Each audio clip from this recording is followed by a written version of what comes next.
Okay, picture this. We're traveling way up high into the majestic peaks, right? Into the dense, ancient forests and quiet, mist-filled valleys of the Himalayas. There are some incredible secrets hidden up there, stories that haven't just been told but deeply felt, echoing down through generations. Today, we're exploring this truly immortal folktale from the Garhwal region of Uttarakhand. It's this breathtaking story of magic, music, and the incredibly delicate, and sometimes really dangerous, balance between the human world and the divine. Okay, let's dive into this. Have you heard the hidden stories of the Himalayas? I want you to mentally transport yourself to those high altitudes right now. Just imagine the crisp, thin mountain air, the towering pines, and that profound, almost heavy silence of the valleys. These tales have survived for centuries, absolutely solely by word of mouth. They aren't just your simple bedtime stories meant to entertain kids. They are literally the cultural lifeblood of the people living in the shadows of these giant peaks. We're looking at a narrative that effortlessly bridges the gap between the everyday, mundane life of the villagers and the magical realm. And it all centers around these beings of immense, untouchable power.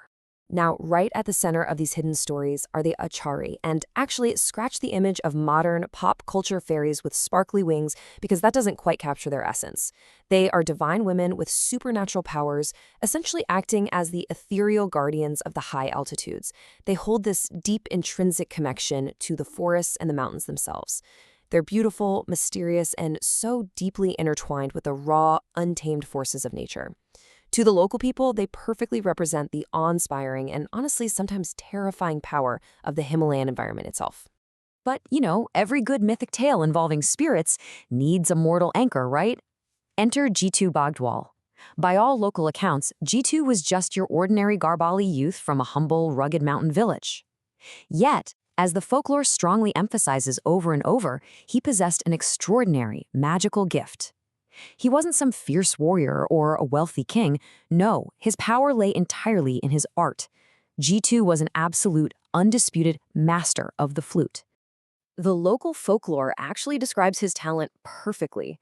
It says, his flute played a melody so sweet that not just humans, but the birds and animals of the forest were drawn to it. Just imagine that sound for a second. These echoing, piercingly beautiful notes of a wooden flute just cutting right through the absolute silence of a vast mountain valley. The stories tell us that his music had an almost hypnotic, physical pull to it. When Jeetu played, it was like time just stood still. The villagers would completely forget their daily chores, and the wild creatures of the dense Garhwali forests would just gather around him, totally mesmerized. His music was literally a force of nature in itself. So all of this led to one fateful day in a really quiet mountain meadow where two entirely different worlds violently collided. Picture Jeetu sitting completely alone in this secluded alpine clearing. There's a gentle, cool breeze, the absolute stillness of the mountain air, and he raises his wooden flute to his lips. He begins to play, sending his incredibly sweet melodies out across the vast, empty valleys. He is entirely alone. Or, well, at least so he thinks. But his music drifts higher and higher into the mountains, eventually crossing this invisible boundary straight into the realm of the unseen. And this brilliantly illustrates exactly how powerful Jeetu's art truly was. As his melody echoed up into those higher, forbidden altitudes, the Aachharis heard it. Completely captivated by the undeniable beauty of a mortal's song, they were actually drawn out of their hidden mystical realm. They approached Jeetu, and totally overwhelmed by his raw talent, they took him with them right into the supernatural. Just think about the sheer magnitude of that for a second. His music was so transcendent, so overwhelmingly beautiful, that it literally breached the impenetrable barrier between the human world and the divine world. He was spirited away by the very spirits of the mountains themselves. But the story doesn't end with him simply disappearing into the ether. After spending several days in their magical realm, the Aachharis actually allowed him to return to his mortal life. But, as you might guess, this release came with a massive catch, the incredibly heavy weight of a solemn promise. Before letting him step back into the human world, the Aachharis extracted a strict vow from Jeetu. He had to promise that he would, without fail, return to them. He gave his absolute word of honor to these immensely powerful beings, making a vow that stretched across the boundaries of entirely different worlds. So Jeetu goes back, and you can imagine his village breathes this massive sigh of relief, right? Their boy is safe, but internally, his return was deeply restless. While his physical body was back in the ordinary, mundane world, His mind and his soul were completely tied to the high mountains.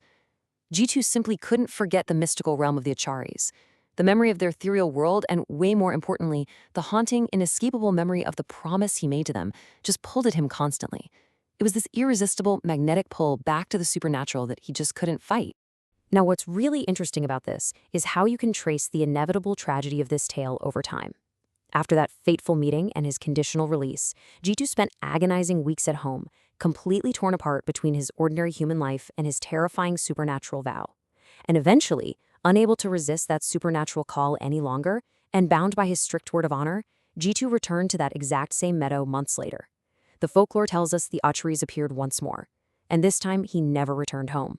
He disappeared forever, leaving behind nothing but a legacy that immortalized him in Garhwali song and cultural memory.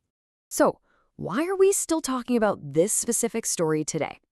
Well, when we decode the cultural analysis of this folklore, we realize these stories aren't just ancient entertainment. Not at all. They are a highly sophisticated way of passing down absolutely crucial values from one generation to the next. The story of Jeetu and the Aachharis is this centuries-old metaphor that still holds profound relevance for the people of Uttarakhand today.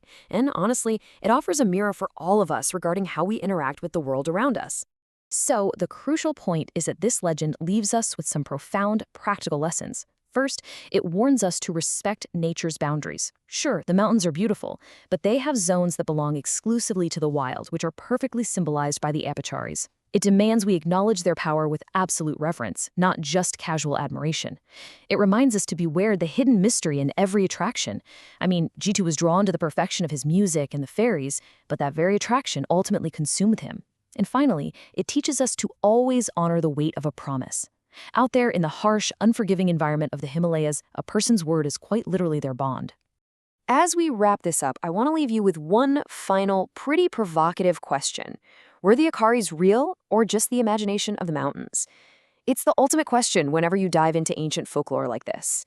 Perhaps they are a literal, physical belief for some people, while for others, they brilliantly personify the awe-inspiring, unpredictable, and sometimes fatal allure of the high Himalayas. The line between myth and natural reality blurs so perfectly right here. So what do you think? The next time you find yourself standing in a quiet, beautiful, and totally wild place, just stop and listen closely to the wind. Who knows? You might just hear the eternal echoes of Jeetu's flute, reminding you of the magic and the boundaries of the natural world.